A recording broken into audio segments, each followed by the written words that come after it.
Imagine करें आप Amazon rain forest के डेंस जंगल के बीच में हैं या सहारा डेजर्ट की एक्सट्रीम हीट में या एंटार्कटिक के फ्रीजिंग टेम्परेचर्स में। अगर आपको सिर्फ इंटरनेट नहीं बल्कि एक हाई स्पीड इंटरनेट मिले तो क्या ही बात है।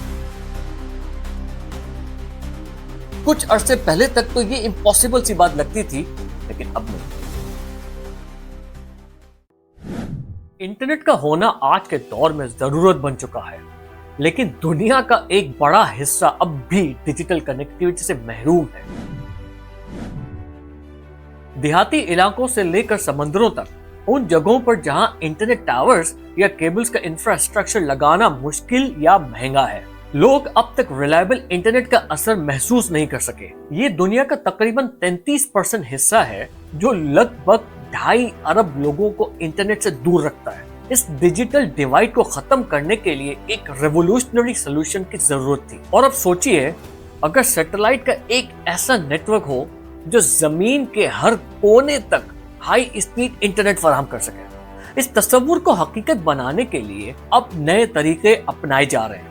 स्टारलिंक स्पेसएक्स का एक एम्बिशियस प्रोजेक्ट और वनवेब जो इससे पहले ही अपनी कॉन्स्टलेशन का हिस्सा डिप्लॉय कर चुका है, दोनों ने इस मिशन को अपनाया है। स्टारलिंक और वनवेब जैसे मंसूबे सिर्फ एक टेक्निकल कमाल नहीं, बल्कि ये इंसानी इजादात, तख्लीक और कनेक्टिविटी के नए दौर की कहानी है। ये प्रोजेक्ट्स उन लोगों तक इंटरनेट पहुंचाने का वादा करते हैं जो अब तक इससे महरूम है। ये सफर सिर्फ टेक्नोलॉजी का नहीं, बल्कि एक नए ग्लोबल इकोसिस्टम बनाने का है। लेकिन स्टारलिंक क्या है?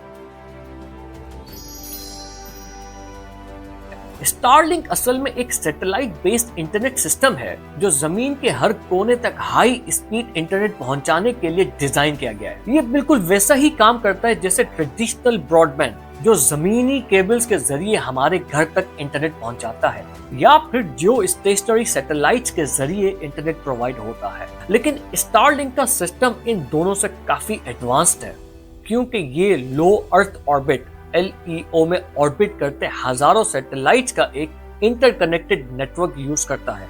इस सिस्टम का एम है ज्यादा फास्ट और रिलायबल इंटरनेट प्रोवाइड करना, खासकर उन एरियाज में जहां ट्रेडिशनल इंफ्रास्ट्रक्चर लगाना बहुत महंगा या मुश्किल है, जैसे देहाती इलाके, समंदर के बीच शिप्स, हवा में फ्लाइंग एयरलाइंस, सबमरीन्स और रिमोट ट्रेवलर्स के लिए आपको सिर्फ एक सैटेलाइट डिश जो पोर्टेबल साइज की होती है और एक रूटर की जरूरत है। चाहे आप कहीं भी हो, बस डिश को सेटअप करें और पावर यानी इलेक्ट्रिसिटी या सोलर एनर्जी से कनेक्ट करें। ये सिस्टम सैटेलाइट्स के जरिए इंस्टेंटली कनेक्ट होकर आपको बहुत फास्ट और रिलायबल इंटरनेट प्रोवाइड करता है। लेकिन ये भी एक इंटरनेट प्रोवाइडर है, तो इसके इंटरनेट पैकेजेस भी हैं, जैसे रोमिंग, लोकल यूजेज या continent specific plans. Okay, now हम इसके इंटरेस्टिंग टेक्निकल एलिमेंट्स में बात करेंगे और समझेंगे कि स्टारलिंक सैटेलाइट्स के जरिए इंटरनेट कैसे प्रोवाइड होता है। लेकिन इससे पहले ये समझना जरूरी है कि ट्रेडिशनल जियो स्टेशनरी सैटेलाइट्स के जरिए हमें इंटरनेट कैसे मिलता रहा है। So let's first discuss the concept of Jio stationery orbit and how it works, and then dive into how Starlink redefines satellite internet.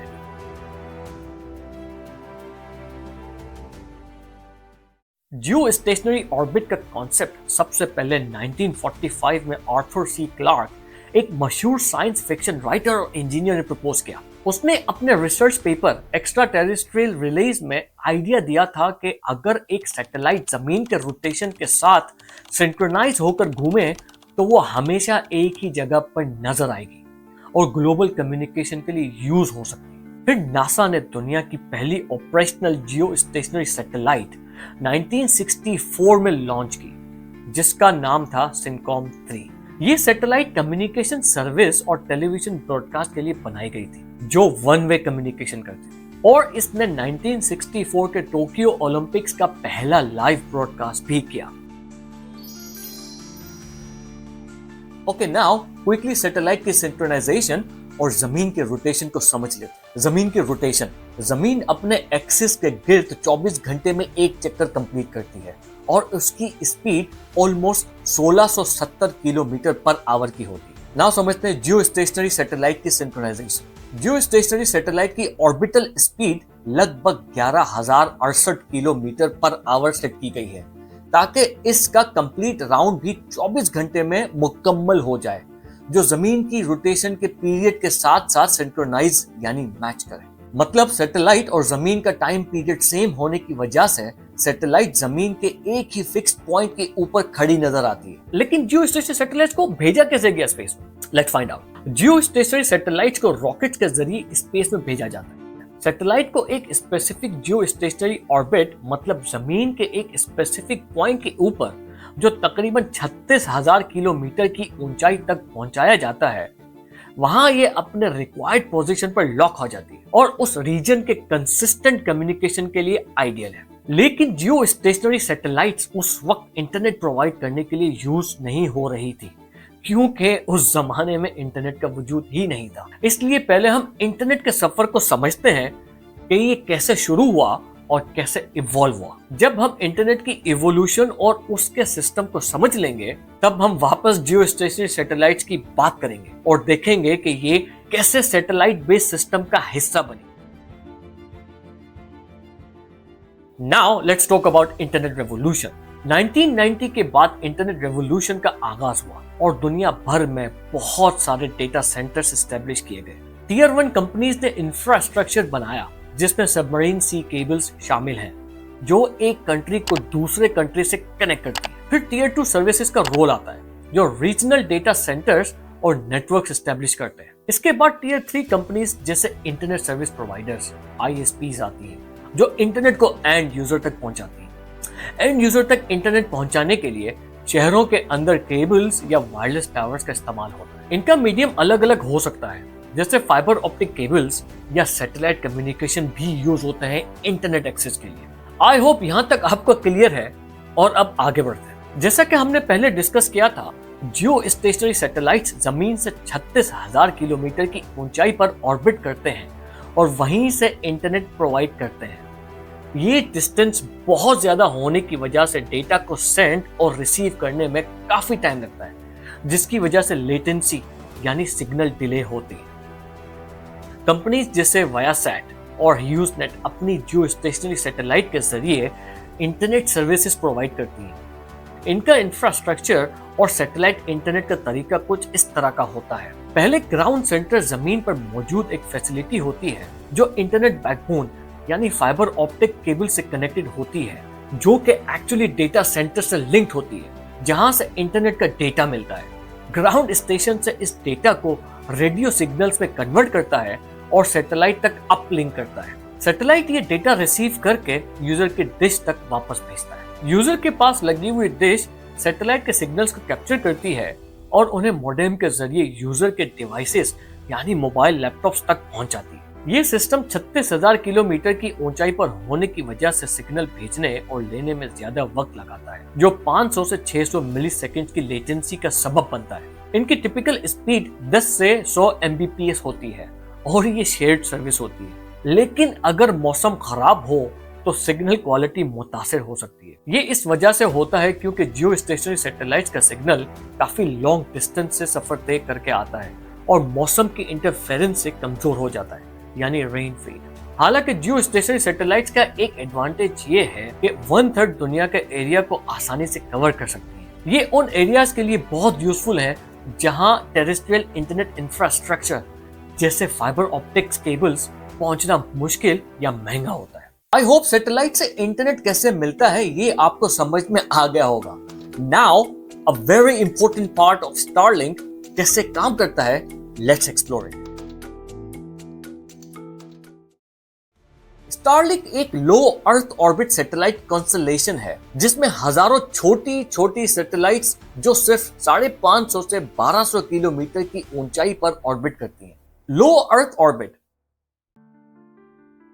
जैसा कि हम पहले डिस्कस कर चुके हैं, जियो स्टेशनरी सैटेलाइट्स जमीन से 36,000 किलोमीटर की ऊंचाई पर ऑर्बिट करती हैं और ये एक फिक्स पोजीशन पर होती हैं। सिर्फ 3 जियो सैटेलाइट्स पूरी जमीन का कवरेज देने के लिए काफी है और यही मॉडल वायासैट और ह्यूजनेट जैसे प्रोवाइडर्स यूज करते हैं। लेकिन इनकी लिमिटेशंस हैं, जैसे हाई लेटेंसी यानी डिले और मॉडरेट स्पीड है, जो आज के दौर के लिए काफी कम स्पीड है।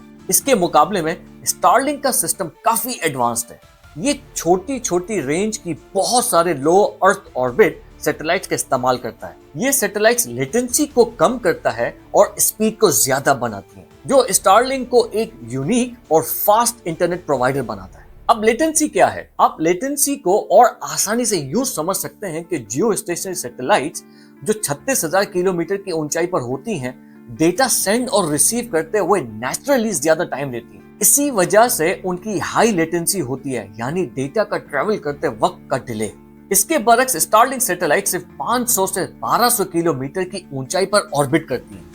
अब आप खुद अंदाजा लगा सकते हैं कि डिस्टेंस का फर्क कितना बड़ा है। स्टारलिंक के सैटेलाइट्स डेटा को सेंड और रिसीव बहुत तेजी से करते हैं, जो लेटेंसी को कम यानी लो लेटेंसी बनाता है। इसी वजह से स्टारलिंक का इंटरनेट ज्यादा फास्ट और रिलायबल होता है। स्टारलिंक सैटेलाइट्स का कॉन्सेप्ट भी कुछ वैसा ही है जैसा हम जियो स्टेशनरी सैटेलाइट्स के केस में समझे थे। इस सिस्टम में भी एक ग्राउंड स्टेशन है जो इंटरनेट बैकबोन से कनेक्टेड होता है और एक यूजर जिसके पास स्टारलिंक के डिश और रूटर है।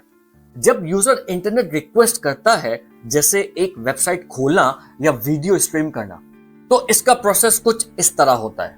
पहले यूजर रिक्वेस्ट जाती है, आपके देश ऊपर ऑर्बिट करते हुए सैटेलाइट से कनेक्ट करती है और रिक्वेस्ट भेजती है। Number 2, satellite to ground station, मतलब सैटेलाइट आपकी रिक्वेस्ट को ग्राउंड स्टेशन तक पहुंचाती है। Number 3, ground station to internet backbone, ground station आपके रिक्वेस्ट को इंटरनेट बैकबोन तक ले जाता है और डेटा रिट्रीव करता है। Response back to the user, बिल्कुल वैसे ही जैसे आया, पहले इंटरनेट बैकबोन से ग्राउंड स्टेशन, फिर ग्राउंड स्टेशन से सैटेलाइट एंड देन सैटेलाइट से आपके डिश को रिस्पॉन्स भेजती है और फिर डिश से डेटा आपके रूटर या मोडेम के जरिए आपके डिवाइस यानी कंप्यूटर और मोबाइल तक आता है। ये पूरा प्रोसेस सिर्फ मिली सेकेंड्स में होता है, लेकिन इस प्रोसेस के पीछे एक बहुत कॉम्प्लेक्स और बहुत फास्ट नेटवर्क काम कर रहा होता है। Okay, now let's discuss unique aspects of Starlink satellite.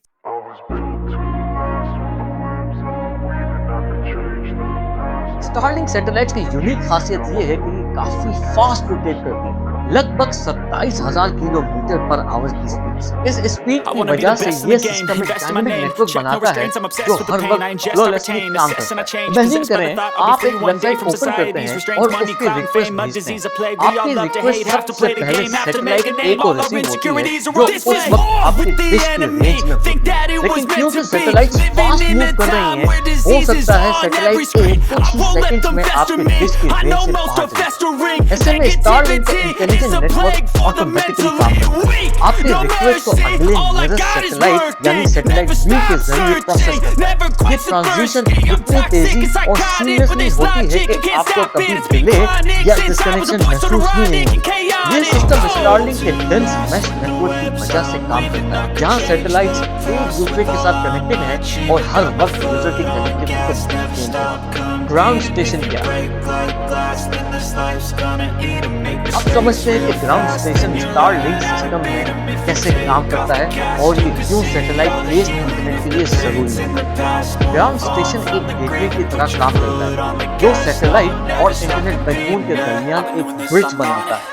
जब आप अपनी स्टारलिंक डिश के जरिए कोई रिक्वेस्ट भेजते हैं, तो ये रिक्वेस्ट सैटेलाइट से होती हुई ग्राउंड स्टेशन तक जाती है। स्टेशन उस रिक्वेस्ट को इंटरनेट बैकबोन यानी दुनिया के ग्लोबल डेटा हाईवे तक भेजता है। इंटरनेट बैकबोन से जो जवाब मिलता है वो वापस ग्राउंड स्टेशन तक आता है और ग्राउंड स्टेशन इस डेटा को प्रोसेस करके सैटेलाइट को भेज देता है और फिर सैटेलाइट आपकी डिश और आपके रूटर तक डेटा डिलीवर करता है। यह पूरा प्रोसेस भी मिली सेकंड्स में होता है, इतना फास्ट कि आपको लगता है कि सब कुछ इंस्टेंटली होगा। ग्राउंड स्टेशन की जरूरत है।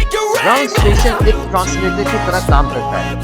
सैटेलाइट और बैकबोन इंटरनेट के कम्युनिकेशन सिस्टम और फ्रीक्वेंसीज अलग अलग हैं। ग्राउंड स्टेशन इन सिस्टम्स के सिग्नल को प्रोसेस और कन्वर्ट करता है ताकि दोनों एक दूसरे से बात करें। अगर ग्राउंड स्टेशन ना हो तो सैटेलाइट और बैकबोन के दरमियान कम्युनिकेशन इम्पॉसिबल हो जाती है और इसी वजह से आपका इंटरनेट काम नहीं करता। Laser links. अब बात करते हैं स्टारलिंक के लेजर लिंक टेक्नोलॉजी की, जो सैटेलाइट इंटरनेट का एक रेवोल्यूशनरी कॉन्सेप्ट है। ये टेक्नोलॉजी ग्राउंड स्टेशन की डिपेंडेंसी को काफी कम कर देती है और दुनिया के सबसे रिमोट एरियाज में भी हाई स्पीड और रिलायबल इंटरनेट का सोल्यूशन प्रोवाइड करती है। लेजर लिंक कैसे काम करती है? अब चूंकि स्टारलिंक की सैटेलाइट्स जियो स्टेशनरी सैटेलाइट की तरह जमीन के साथ सिंक्रोनाइज नहीं करती, इसी वजह से ये पॉसिबल है कि स्टारलिंक सैटेलाइट्स ग्राउंड स्टेशन की रेंज से दूर चली जाए। ये इसलिए होता है क्योंकि अर्थ के रोटेशन और सैटेलाइट्स के फास्ट मूवमेंट यानी 27,000 किलोमीटर पर आवर की वजह से उनकी पोजीशन जमीन के साथ चेंज होती रहती है। इमेजिन करें आप समंदर के बीच एक जहाज पर हैं, जहां ना कोई जमीनी इंफ्रास्ट्रक्चर है और ना कोई ग्राउंड स्टेशन, और यहाँ लेजर लिंक की टेक्नोलॉजी काफी यूजफुल है। जब आप कोई इंटरनेट रिक्वेस्ट करते हैं तो आपके डिश पहले नियरेस्ट सैटेलाइट ए से कनेक्ट करती है और रिक्वेस्ट ट्रांसमिट कर देती है। अब फर्ज करें अगर सैटेलाइट ए ग्राउंड स्टेशन के पास नहीं है तो ये रिक्वेस्ट लेजर लिंक के जरिए अगले सैटेलाइट बी तक भेज देती है, और अगर सैटेलाइट बी भी ग्राउंड स्टेशन के रेंज में नहीं है तो ये सैटेलाइट सी के पास भेज देती है, और ये प्रोसेस चलता रहता है जब तक कोई सैटेलाइट ग्राउंड स्टेशन के रेंज में ना आ जाए। फिर जो सैटेलाइट ग्राउंड स्टेशन के पास होती है वो डेटा को इंटरनेट बैकबोन तक ले जाती है, प्रोसेस करती है और रिजल्ट वापस लेजर लिंक के जरिए आपके डिवाइस तक भेज देती है। अब डिस्कस करते हैं कतर एयरवेज का एक्सपेरिमेंट। कतर एयरवेज का एक्सपेरिमेंट जो स्टारलिंक के पोटेंशियल को शोकेस करता है। कतर एयरवेज की फ्लाइट लगभग 10.5 किलोमीटर की ऊंचाई पर फ्लाइट कर रही थी। जब स्टारलिंक का इंटरनेट फ्लाइट में यूज किया गया तो स्टारलिंक की सैटेलाइट सिर्फ 500 किलोमीटर की दूरी पर था, और अगर यही जियो स्टेशनरी सैटेलाइट की मिसाल ले लें तो वो 36,000 किलोमीटर की दूरी पर है। तो इससे ये अंदाजा लगाया जा सकता है कि स्टारलिंक इंटरनेट कितनी आसानी से ये फास्ट इंटरनेट प्रोवाइड करने के काबिल है। Starlink satellites deployment. अब तक स्टारलिंक लगभग 7,000 सैटेलाइट्स ऑर्बिट में डिप्लॉय कर चुका है और उनका टारगेट 42,000 सैटेलाइट्स का है। हर लॉन्च में स्टारलिंक एक वक्त में 60 से 100 सैटेलाइट्स ऑर्बिट में भेजता है। स्टारलिंक की सैटेलाइट्स और उनकी लेजर लिंक सिस्टम ने रिमोट एरियाज में इंटरनेट कनेक्टिविटी के नए दरवाजे खोल दिए, लेकिन जैसे जैसे स्टारलिंक और दूसरी सैटेलाइट कंपनीज अपनी कंस्टलेशंस एक्सपैंड कर रही हैं, जो कि 42,000 से भी ज्यादा सैटेलाइट्स डिप्लॉय करने का प्लान है, इससे एक नया सवाल उठता है। इतनी सारी सैटेलाइट से क्या कॉन्फ्लिक्ट्स और लाइट पोल्यूशन जैसे मसाइल बढ़ सकते हैं, और इनका हमारी दुनिया पर क्या असर होगा? नेक्स्ट वीडियो में हम एक्सप्लोर करेंगे कि स्पेस कंजेशन, सैटेलाइट कोलिजन्स और एस्ट्रोनॉमी पर इन कंस्टलेशंस का क्या असर हो सकता है। जब तक stay tuned for more insights.